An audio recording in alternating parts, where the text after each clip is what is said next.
Selamat datang di segmen analisa. Hari ini sudah kita ketahui bahwa Sandra Dewi, istri dari Harvey Moise, yang merupakan salah satu dari 16 tersangka kasus dugaan korupsi tata niaga di PT Timah Tbk yang merupakan badan usaha milik negara yang diduga merugikan lebih dari 271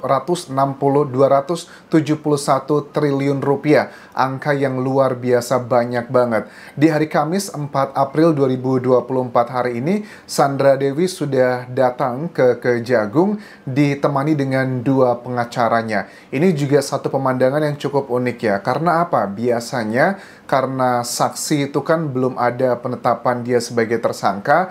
Biasanya sih kalau saksi diperiksa itu dia akan datang tanpa ada pengawalan pengacara. Tetapi berbeda dengan Sandra Dewi, pada saat datang sudah ada pengacara dengan nama-nama besar di sini yang menemani dia dilakukan pemeriksaan hari ini.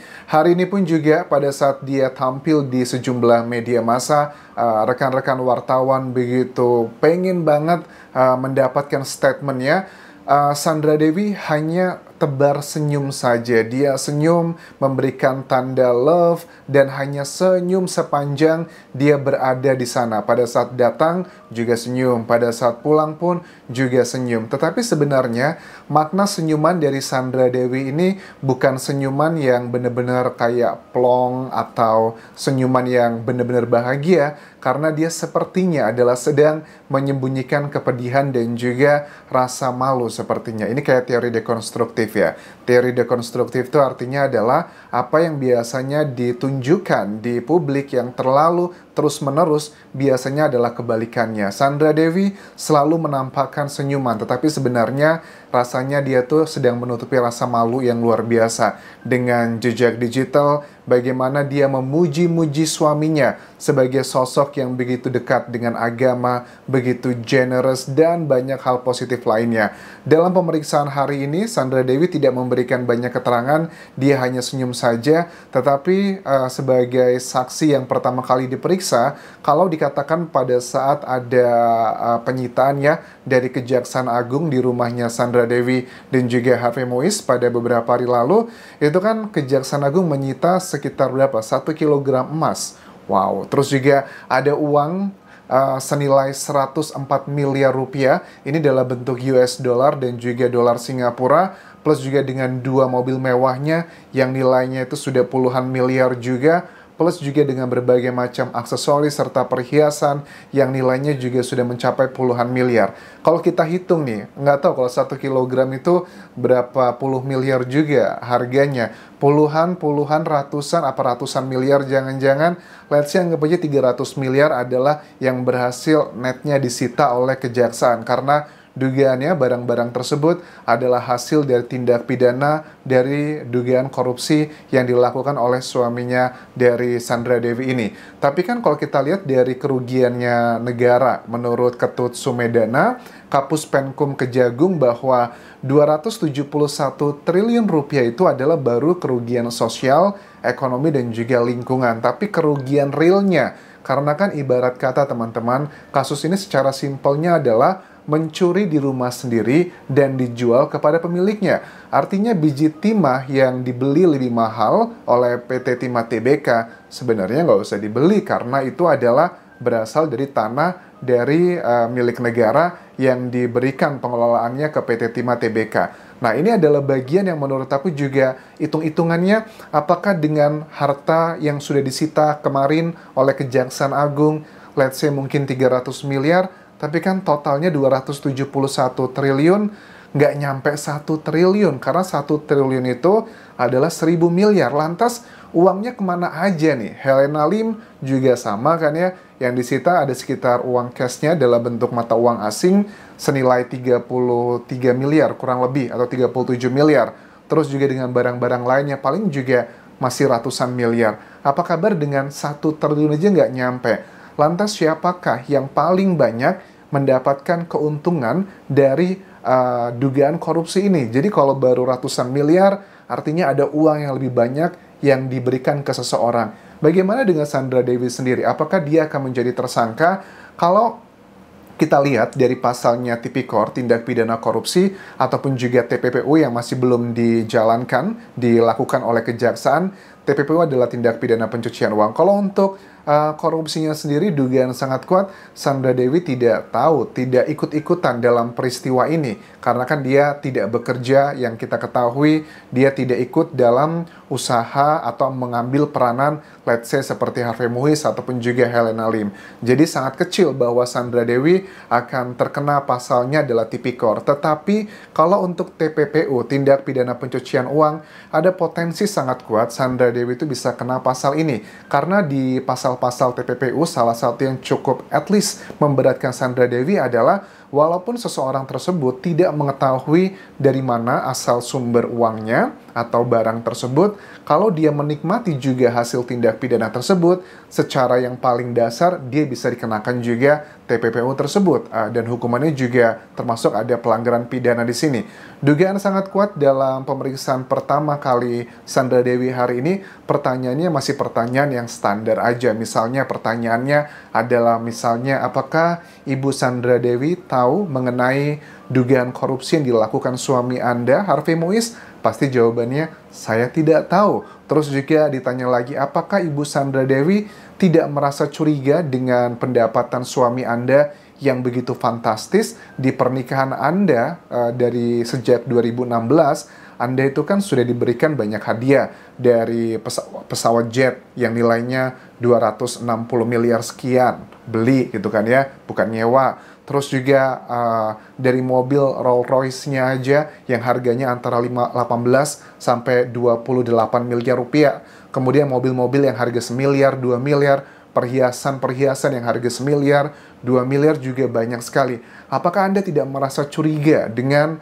pendapatan suami Anda yang luar biasa? Pasti juga nanti dikatakan saya nggak tahu. Karena kalau ngomongin soal seperti ini, kenapa Sandra Dewi sudah langsung didampingi dengan pengacara? Karena agar tidak ada keceplosan-keceplosan, tidak ada kekhilafan atau kesalahan kata. Karena kalau ada hal yang keceplosan, ini akan dijadikan bahan oleh penyidik untuk menggali lebih dalam. Dan asal kalian tahu teman-teman, kalau seorang saksi diperiksa, baik itu di kejaksaan ataupun polisi ya, dia sudah punya pengacara, artinya apa? Sepanjang pemeriksaan tersebut, dari menit pertama sampai terakhir, di sebelahnya itu selalu ada pengacara.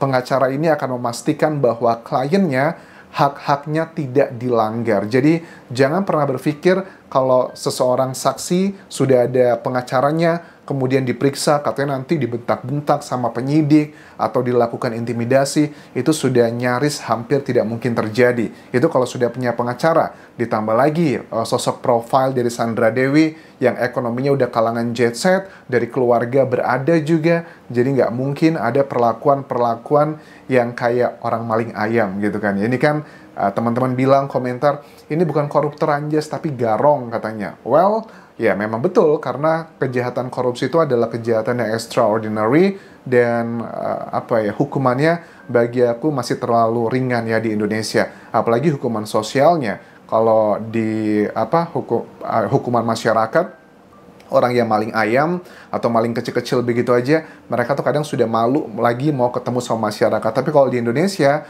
para koruptor banyak loh, ada beberapa juga yang mencalonkan diri sebagai calon legislatif ya di pemilu tahun ini. Jadi sanksi sosial, sanksi hukum kayaknya memang masih terlalu remeh-temeh di Indonesia. Walaupun kita harus apresiasi dari kinerja Kejaksaan Agung yang menurut aku juga sudah sangat berani. Karena kemarin kan kita ketahui juga ada sosok RBT ya, pengusaha yang luar biasa punya nama besar di Indonesia. Bahkan dalam kasus Sambo yang dulu aku bahas, dugaannya dia adalah sosok yang menyediakan jet pribadi untuk menuju ke Jambi, ke rumahnya Brigadir Joshua. Itu adalah sosok yang bukan main-main menurut aku, dan Kejaksaan berhasil, berani gitu ya, melakukan pemeriksaan sekitar 13 jam kemarin ke sosok RBT ini luar biasa berani banget karena punya backingan yang kuat sekali. Dugaannya sih karena sudah viral, di Indonesia ya, yang bisa meluluh lantakan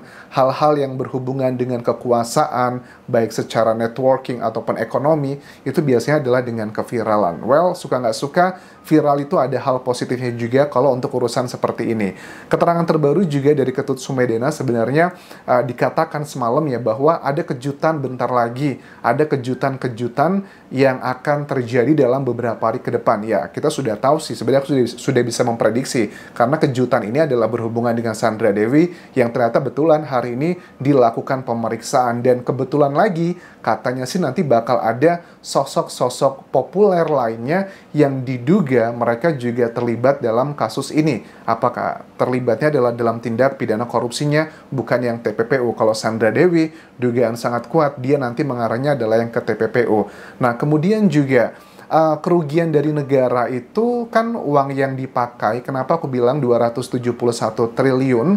Kerugian itu kan baru melingkupi 3 aspek, sosial, ekonomi, dan juga lingkungan. Lantas bagaimana dengan uang negara? Karena kan harusnya biji timah tersebut yang dibeli oleh PT Timah dari penambang-penambang liar dengan berbagai modus dan trik yang dilakukan oleh mereka, harusnya kan itu dibeli sama PT Timahnya gratis kan, tapi malah dibeli dengan harga yang jauh lebih mahal dibandingkan harga pasaran, dan itu pun untuk para karyawannya atau penambangnya, mereka juga tidak mendapatkan harga yang signifikan. Kalau ada yang berpikir bahwa, wah berarti bagus dong Anjas kalau para penambang liar tersebut dibudidayakan, artinya kan mereka mendapatkan tambahan uang tuh. Aku lihat teman-teman yang komentar berasal dari Bangka Belitung, harga timah itu sangat murah Anjas kalau dari tingkatan para pengepulnya, tapi menjadi mahal pada saat sudah diekspor. Artinya apa? Yang mendapatkan banyak keuntungan itu adalah level-level atas, tapi level-level mereka yang mencari penambang liarnya, mereka tuh tidak mendapatkan yang cukup sebenarnya, bahkan termasuk yang rugi karena kerusakan lingkungan yang luar biasa. Lantas uang yang dibeli untuk membeli hasil curian tersebut, itu kan juga ada hitung-hitungannya juga. Menurut aku sih, ya aku yakin sih sudah dari tahun 2015 sampai 2022, artinya sudah 7 tahun, ini adalah yang official dikatakan. Apakah yakin hanya 7 tahun aja telah terjadi seperti ini? Bagaimana dengan tahun-tahun sebelumnya? Dugaannya sih ini terjadi sudah puluhan tahun, dan 7 tahun terakhir ini yang baru diketahui. Makanya ada dugaan sangat kuat kerugian dari negara itu lebih dari 271 triliun, tapi mungkin sudah nyaris 1000 triliun. Itu kan angka yang bukan main-main. Ratusan karyawan di smelter pun sekarang sedang dirumahkan, dan pembiaran sebegitu lama menurut Ketut Sumedana nggak mungkin kalau tidak terlihat oleh para pengelola di PT Timah sendiri. Nah, dari Kapus Penkum Kejagung ini mengatakan saat ini sudah melakukan pemblokiran rekening kepada sejumlah saksi ataupun juga tersangka yang terduga dengan urusan kasus ini. Tidak menyebutkan nama Sandra Dewi, tetapi sudah dapat diprediksi ada rekening-rekening dari Sandra Dewi dan juga suaminya, karena kan mereka satu keluarga, pasti sudah banyak yang dilakukan pemblokiran. Dan ini akan segera dilakukan press release-nya apa-apa saja yang telah disita karena berhubungan dengan tindak pidana pencucian uang tersebut.